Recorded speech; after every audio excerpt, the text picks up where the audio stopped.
एक दूजे के वास्ते।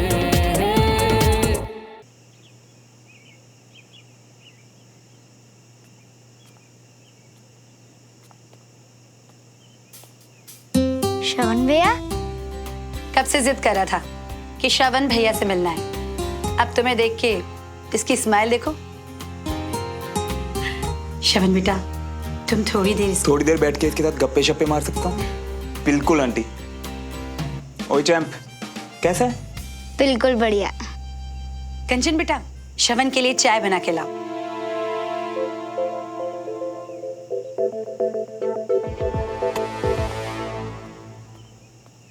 थैंक यू श्रवण। खुश? देख यार वीर, बात है ऐसी, मुझे ना मेरे फाइटर दोस्त बीमार बिल्कुल पसंद नहीं है, क्योंकि तू और मैं, हम लोग ना बहादुर टाइप लोग हैं, समझा? तो जल्दी से बता, तुझे ठीक होने में कितना वक्त लगेगा? अब आप आ गए हो तो मैं तो अभी से ही बेटर फील करने लगा हूँ, और अब मैं आपका बेस्ट फाइटर दोस्त बन के दिखाऊंगा। ये हुई ना ऑफिसर वाली बात। ऑफिसर वाली? सच्ची? वैसे तेरा प्लान क्या है? आर्मी? Air force? अरे वाह। वैसे तुझे पता है, जब मैं तेरी उम्र का था ना, और जब मैं बीमार पड़ता था, तो मेरे पापा मुझसे क्या कहते थे? क्या? बीमारी। और खुद एन्ना खा के बीमारी मुझे खुद बोले कि बख्श दे काके, बख्श दे। और बीमारी ना करके भाग जाती थी, समझा? ये यहाँ कैसे आया? मैंने बुलाया। वीर बोर हो रहा था और जिद कर रहा था। तुम ऑफिस में थी। काम कर रही थी और बीच बीच में फोन करके वीर की तबीयत के बारे में पूछ रही थी ना मैं। तुम्हारे पूछने से ठीक नहीं हो रहा था सुमन वो, लेकिन देख श्रवण के आते ही उसके चेहरे का रंग बदल गया। बेटा कंचन, डमरू को बोल देना कि श्रवण रात का खाना अपने ही साथ खाएगा। वो आया, खेल लिया ना वीर के साथ, अब अपने घर पे जाके खाना खाए।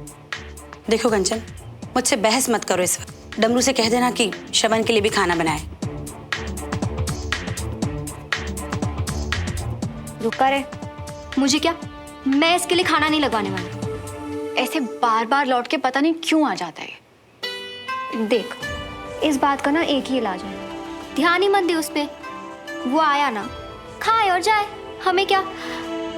तू चिल कर और इतना सोच मत, ओके?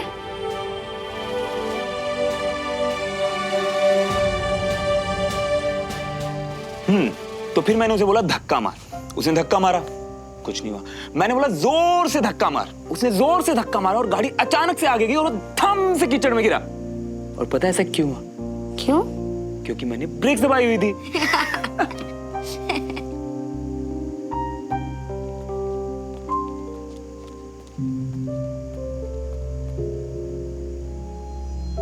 ला बेटा, अब मेरा फाइटर बच्चा खाना खाएगा। वीर, अरे बुखार चेक करवाओ दीदू से, ज्यादा शैतानी मत करो। शैतानी किए बिना बैठता कहाँ है ये? श्रवण बेटा, अगर मुझे पहले से पता होता तो मैं अपने हाथों से तुम्हारे लिए कुछ अच्छा सा बनाती। नहीं आंटी, बिल्कुल ठीक है, कोई प्रॉब्लम नहीं। चाची, बुखार अब भी कम नहीं हुआ, मुझे निमोनिया लग रहा है। निमोनिया? बेटा पानी लो, पानी पियो। चाची, आज क्या सब्जी बनी है? मशरूम की।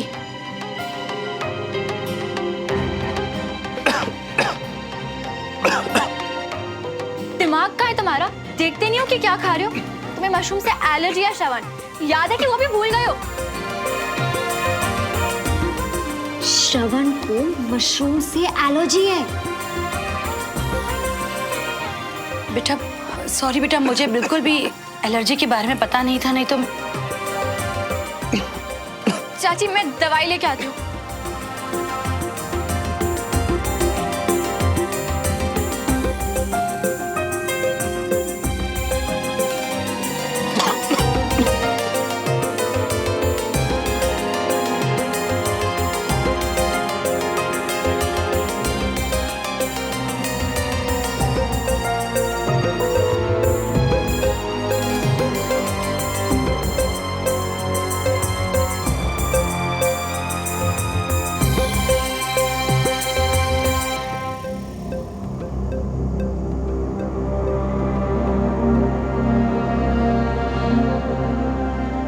बेटा श्रवण, आप ठीक हो ना तुम? हाँ बिल्कुल ठीक हो आंटी, आप चिंता मत करिए। ब्रेव भैया।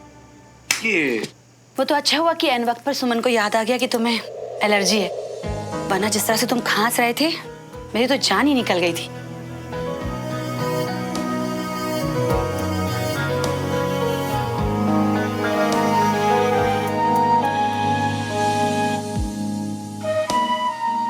डमरू, ये सब ले जाओ और श्रवण के लिए कुछ अच्छा बनाओ।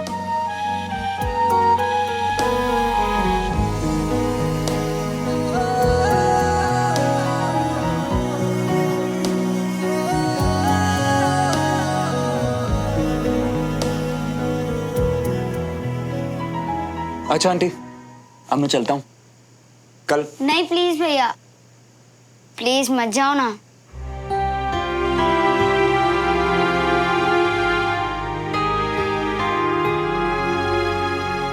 मैं जितनी भी कोशिश करूँ ना इसे सिंपल बनाने का, मेरी लाइफ पता नहीं कैसे अपने आप उतनी ही कॉम्प्लिकेटेड हो जाती।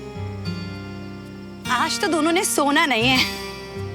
अच्छा सुन, वीर बहुत जिद कर रहा था तो मैंने श्रवण को कह दिया है कि आज वो यहीं रुक जाए।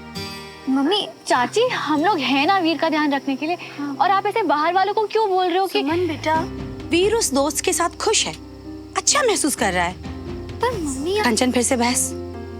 अच्छा सुनो, तुम दोनों में से कोई भी एक है ना, सोने से पहले श्रवण को तकिया और कंबल दे देना, ठीक है? भूलना नहीं। Good night.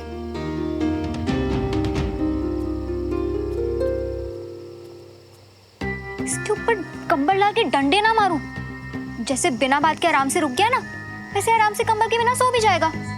और अगर नहीं सोया तो मेरी बला से। और तुझे अगर मुझसे तो कोई उम्मीद ना ही करे तो बेटर है। कुछ नहीं देने वाली मैं इसे।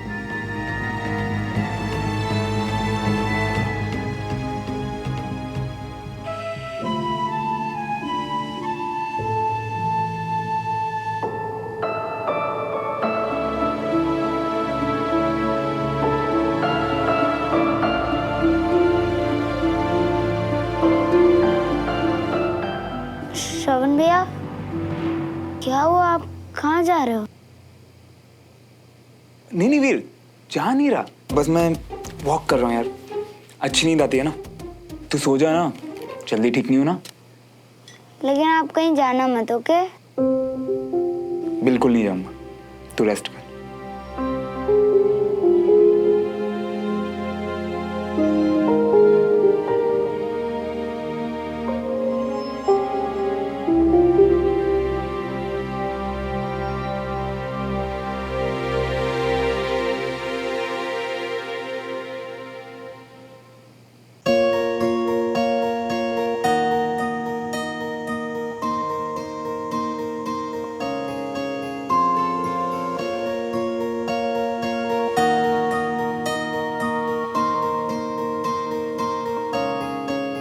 दिल की धड़कन में रहेगा तेरी ही यादों का सिलसिला। हर एक लम्हा बयां करेगा मेरी वफा की दास्तां। तेरी मोहब्बतें, तेरी इबादतें, तेरे लगाए हुए इल्जाम। वादा किया है ये मैंने खुद से भी, आए ना होठों पे तेरा नाम। खुद को जला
बुखार कम है। शाबाश वीर। वो तो इसलिए क्योंकि कल श्रवण भी आ गए थे और वो पूरा दिन मेरे साथ रहे। इन्होंने कहा था कि मुझे फाइटर की तरह जल्दी से ठीक होना है ना भैया? निमोनिया है, ठीक होने में हफ्ता 10 दिन तो लगेगा। तब तक आप इसे आराम कराइए। यस डॉक्टर, वो सिम्टम्स देख के मुझे लगा ही था। चिंता मत करिए, बच्चों के साथ में ये सब चीजें चलती रहती है और आपके घर में तो डॉक्टर है ही, सुमन सब कुछ संभाल लेगी। ओके चलिए अब मैं चलता हूँ। मैं भी दुकान की तरफ जा रहा हूँ, रास्ते में मैं आपको छोड़ देता हूँ। जब तक मैं कार निकालता हूँ आप आइए। ओके वीर, अब तुम्हें कंप्लीट रेस्ट करना है, ठीक है? चलिए बाय। बाय। बाय आइए, वीर। मैं आपको बाहर तक छोड़ दूँ। श्योर।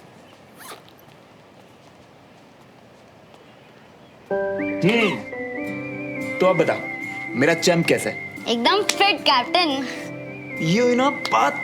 श्रवण बेटा, तुम्हें सोने में तकलीफ तो नहीं हुई ना? बाद में मुझे लगा कि मैं तुम्हारे लिए कुछ कर नहीं पाई, बस तकिया और कंबल ही भिजवा पाई थी। नहीं आंटी, कोई प्रॉब्लम नहीं हुई, सब कुछ मिल गया था। श्रवण भैया, आपने डॉक्टर अंकल की बात सुनी ना? मुझे पूरा 1 वीक रेस्ट करना है। इसका मतलब है कि आपको भी 1 वीक मेरे साथ ही रहना होगा, तभी तो मैं जल्दी ठीक हो पाऊंगा। वीर, सबको अपना अपना काम करना होता है, ऐसे किसी के भी घर पे जाके रुक नहीं सकते हैं, इसलिए जिद मत करो। ओए वीर, तेरे कहने पे कल मैं आया ना, है ना? अब सच में पॉसिबल नहीं होगा आगे यार। प्लीज मेरी बात समझ। श्रवण बेटा, मैं तुमसे जबरदस्ती तो नहीं कर सकती, लेकिन देखो कोशिश करके। अब तुमने खुद ही देखा होगा कि तुम्हारे आने पर वीर अच्छा महसूस कर रहा है।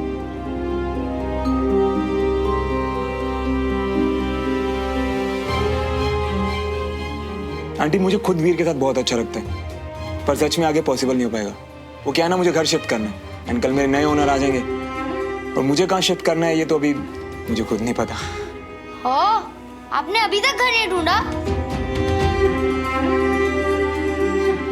एक्चुअली आंटी मुझे यहाँ इतने दिन रुकना ही नहीं था, वो तो बस ये चोट की वजह से यहाँ रुकना पड़ा। फिलहाल अभी किसी होटल में शिफ्ट कर रहा हूँ जो कि यहाँ से दूर है। तो बेटा, तुम्हें दूर जाने की जरूरत ही क्या है? देखो, तुम रेंट पर घर ढूंढ रहे हो जो तुम्हें नहीं मिल रहा, और हम किराएदार ढूंढ रहे हैं जो हमें नहीं मिल रहा। तो तुम यहाँ शिफ्ट हो जाओ ना, क्या लगेगा, है ना वीर? 1 मिनट चाची, इसकी कोई जरूरत नहीं है। वीर कल मिला इनसे और अब बस जिद कर रहे हैं, इसलिए आप। जान पर खिलकर जान बचाई है श्रवण ने वीर की, तो पक्का रिश्ता तो बनता है ना वीर और श्रवण का। यस भैया, ये बेस्ट आइडिया है। पर हम तो किराएदार ढूंढ ही नहीं रहे ना। हम घर बेच नहीं सकते, पर घर को किराए पर तो चढ़ा सकते हैं ना बेटा। तो फिर मैं वो ही कर रही हूँ। और तूने ही तो कहा था कि इस घर को बेचने की बात के अलावा तू मेरी हर बात मानेगी, है ना? चाची, मेरे हिस्से का आप और कुछ भी ले लीजिए, इसके अलावा मैं आपकी हर बात मानने के लिए तैयार हूँ। बस ये घर नहीं बिकेगा। और श्रवण बेटा, हमें भी तसल्ली रहेगी कि तुम हमारे पहचान के हो, और किराए वगैरह की बात हम लोग बाद में कर लेंगे आराम से। अब हाँ या ना फैसला तुम्हारे हाथ में। एक रात किसी को झेलना और बात है, लेकिन रोज रोज, वो भी 24 घंटे, this is impossible for me. श्रवण और मैं, हम स्कूल में साथ थे, फिर एक दूसरे को पसंद भी करने लगे, पर मेरे लिए वो बचपना था, स्टूपिडिटी थी। It really meant nothing to me. अब मैं चाहता हूँ कि मैं उसकी लाइफ में रहूं, उसे उसके बचपने की बेवकूफियां याद दिलाता हूं। खबरदार, हाँ मत बोलना। आंटी, अब आप इतने प्यार से कह रही हैं तो मैं मना कैसे कर सकता हूँ? मैं कुछ दिन यहाँ रुक जाऊंगा चैम्प के पास, और रेंट वगैरह की बात कब करनी है बता दीजिएगा। हाँ ठीक है, आप खुश? मैंने खुद से भी आए ना होठों पे तेरा